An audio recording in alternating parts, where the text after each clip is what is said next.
Okay, so what we have here in the studio today is a brand new case from Geometric Future, or in short, Geo.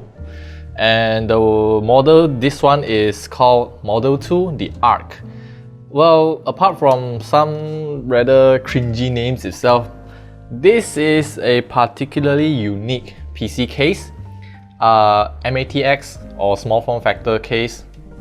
And I have done a quick build on this one, and here I want to share my personal build experience, how I think about this particular case, and who is suitable using this case for.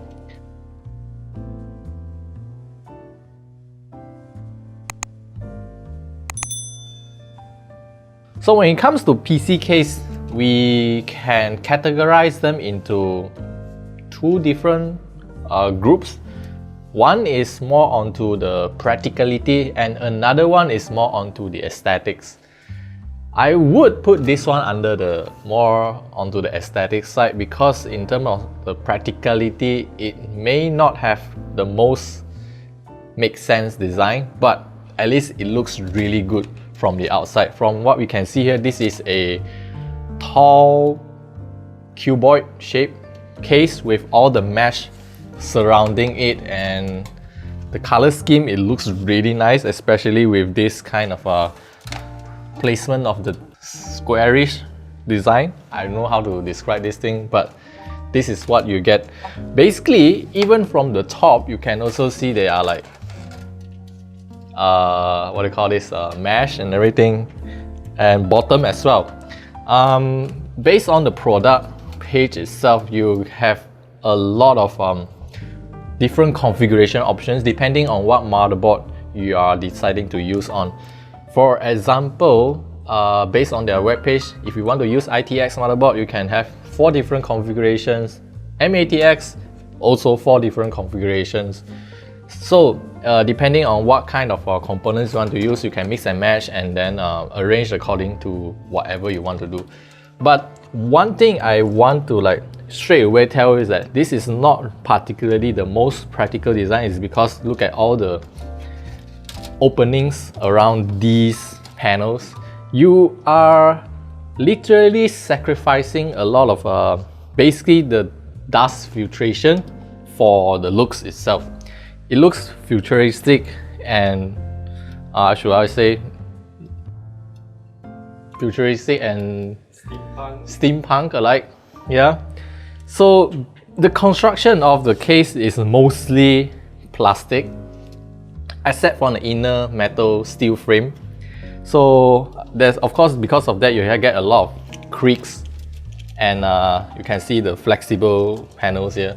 Because each of these 4 panels are secured to the case with just 2 screws, one at the top and one at the bottom.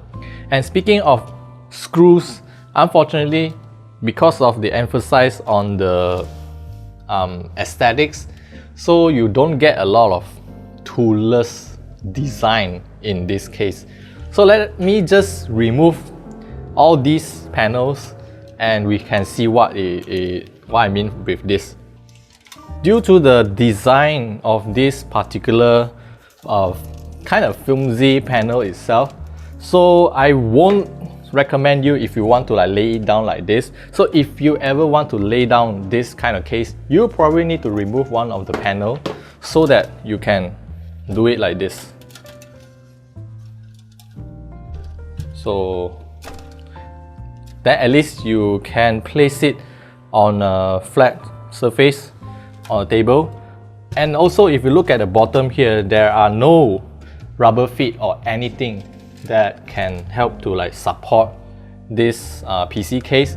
This is also the reason why they have included this PU leather desk mat. It may look like your standard keyboard desk mat, standard keyboard desk mat, but this is just for your PC case. They got 2 different colors on both sides. So what you do is just basically lay it down on the table and then place your PC on it.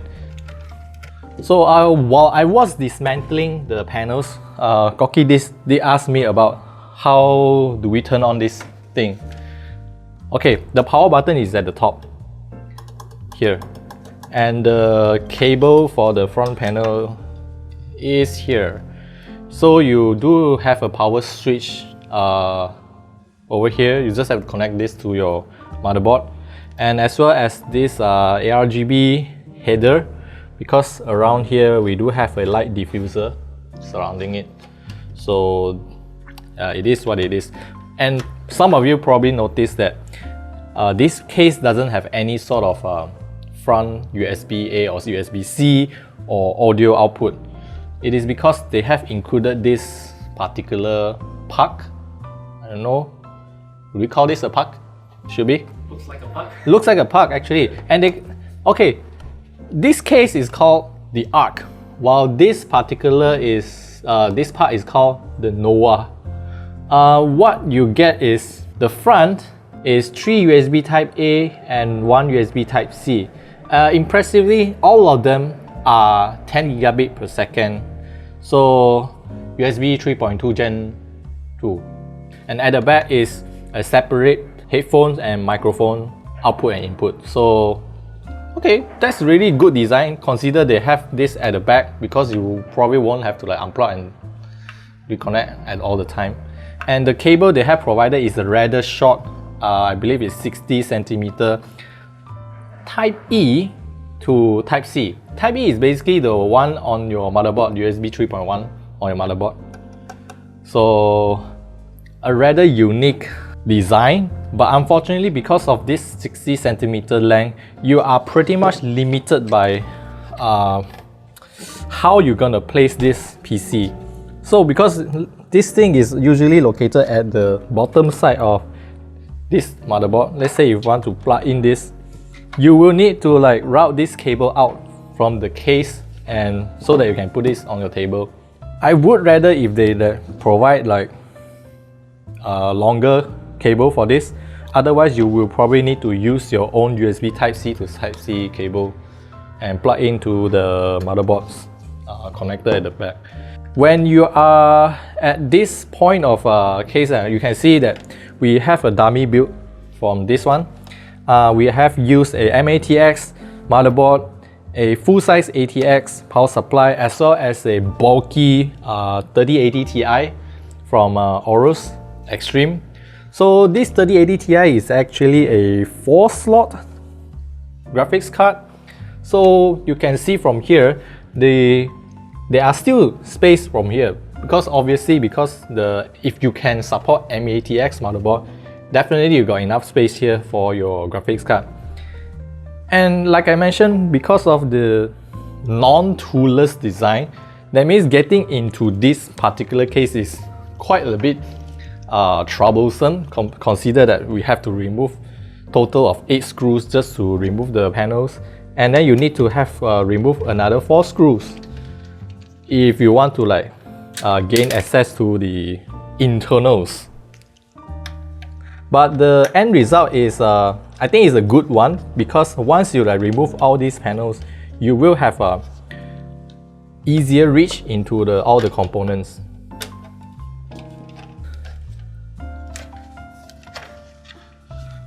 So this is yet another glossy plastic design, and you can see it is actually fingerprint magnet, and that is also why they also provided a microfiber cloth for you. Oh, I mean, at this point, I wouldn't surprise if they included a white glove in the package, you know, so that you can handle your case. So in this case, right now we have like 2 different panels configuration. They actually have 2 pieces of this fan bracket. You can mount one of it on the front side and the other one on the left or right side, depends on how you want to orient it. So this piece you can actually mount to this location. However, because of the choice of full-size ATX power supply, I cannot mount this to this side. So even the bracket itself, you cannot mount it to the left side over here. So Of course, I still can mount the AIO radiator and a fan to the front side, but I just want to show you how you can do it. Again, screwdriver.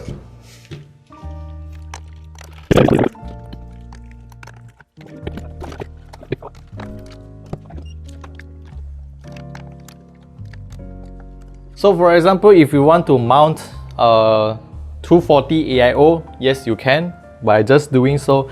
And based on the clearance, I believe you can even mount a 360 radiator at this part of the case. This is given that the worst case scenario if you were to choose to use MATX motherboard together with a full-size ATX power supply and a huge chunky GPU from here. So what you can see here is definitely not the most ideal setup.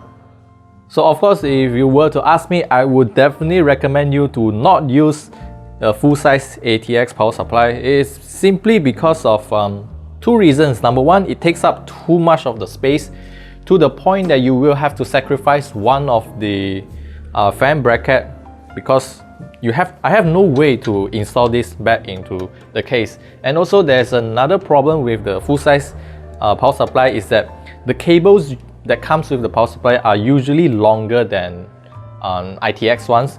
That means cable management can be a nightmare. Consider that you have limited space on this particular case. Just take this 24-pin cable for example. I have to like specifically bend it in some weird ways so that I can like route it over to the back, then to the front, and connect to the motherboard. Not the most elegant way to do it, but that tells you some of the idea. Like when you're trying to build a small form factor PC, you better stick with a small form factor power supply. The good thing about this particular case is of course the internal space over here. So given that even if we just now have to use this fan bracket over here, then if you're not a fan of AIO coolers, you can also use a tower cooler for your CPU. So given that if this is what you have envisioned for your build, then yes, you can put a tower cooler. And also because of the design itself, like I mentioned, you can put huge GPU on this side, and they are not emphasizing on the use of a PCIe riser cable. So that is consider that you don't have to spend too much on the additional parts of that.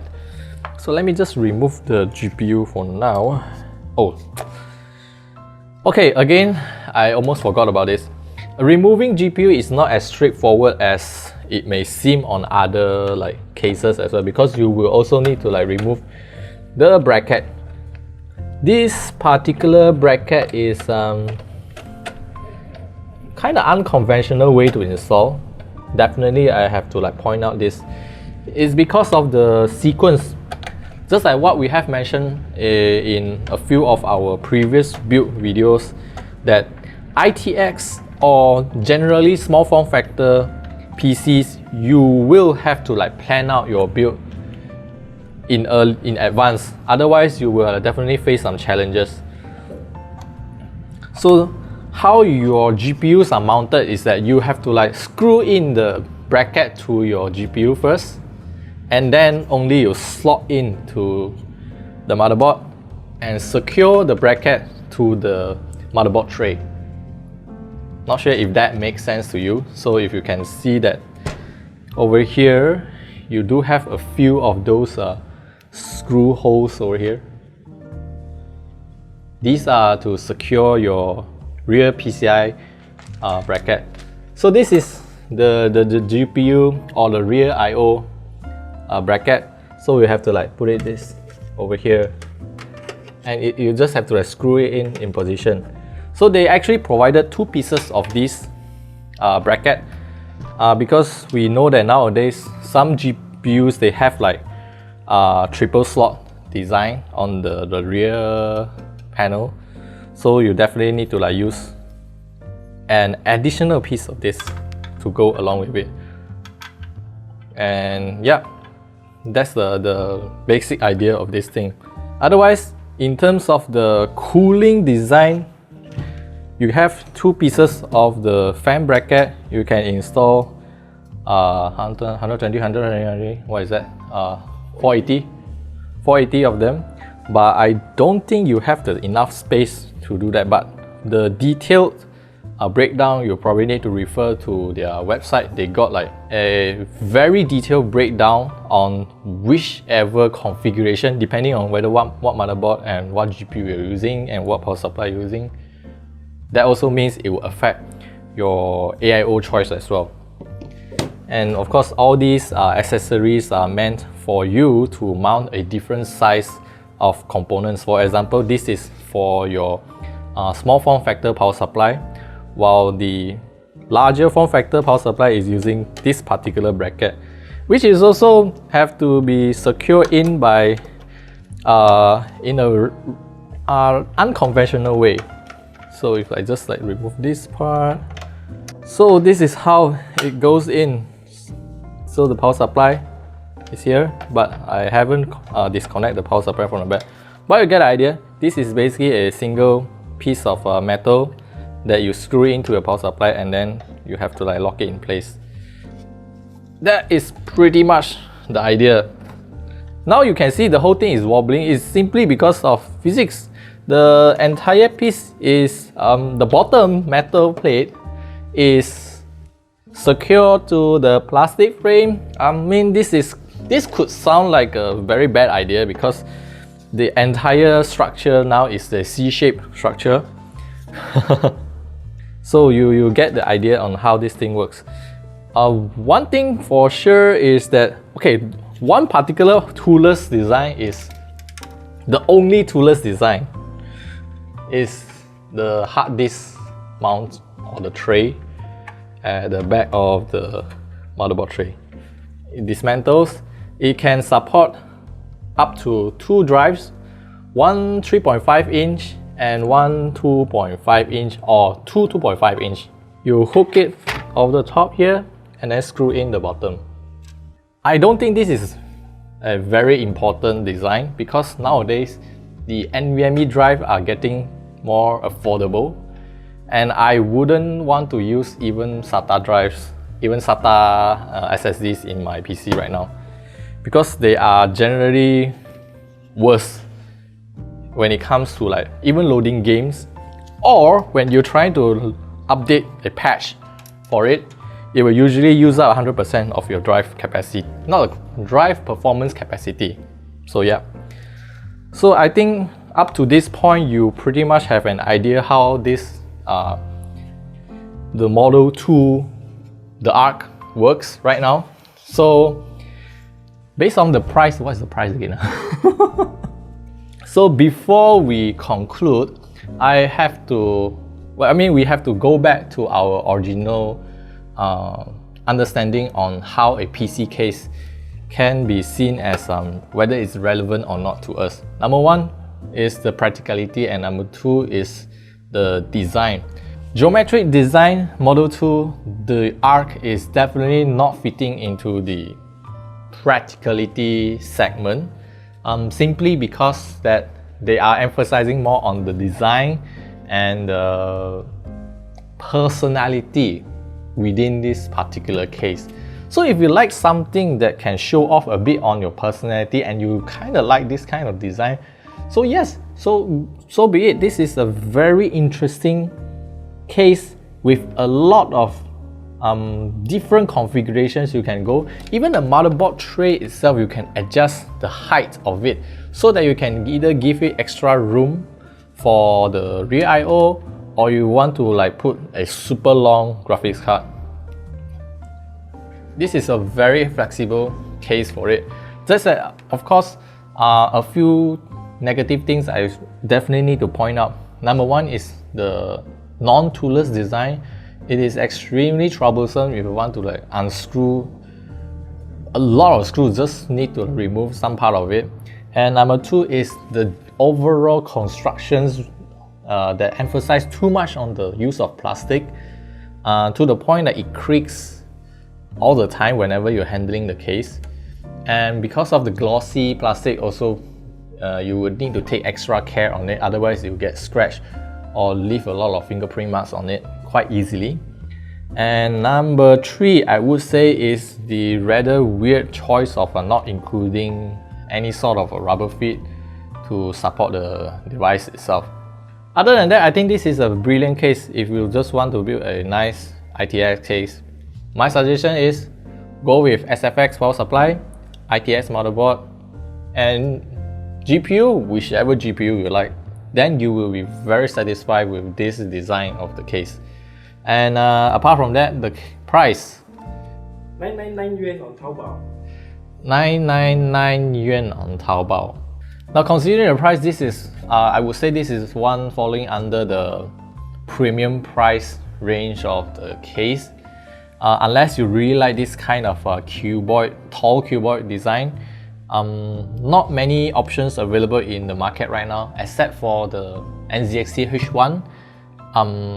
I don't know, maybe there are some other third-party, smaller independent case makers that make this kind of design.